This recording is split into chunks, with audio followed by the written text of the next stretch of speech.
So may di naman kagad ako na water valve ang problem. Hindi board. Yan. So yan. Power on. Yan. Power on. Start. Yan. Ito marinig mo, nagbabibrate siya, di ba? Kasi yung hinahanap ko kanina, nasabi ko sa'yo hindi nagbabibrate. So that means sira talaga yung pinaka water valve mo. Ito.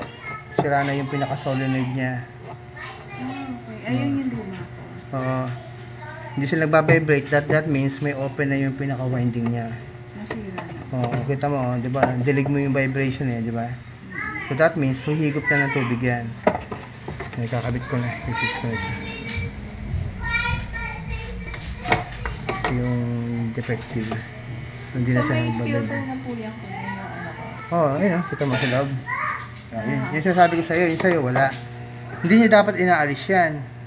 Ay, hindi ko naman naalis. Nawala. Hindi ko lang sure. Meron to. Ay, yung parang screen?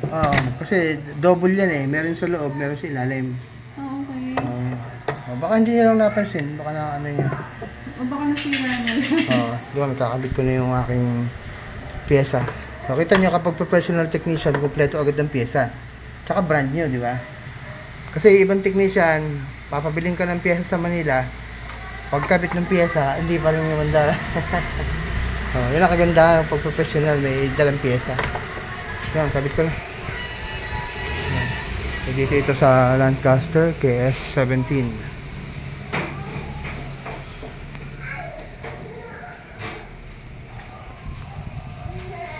Vibrate siya. Ayan siya.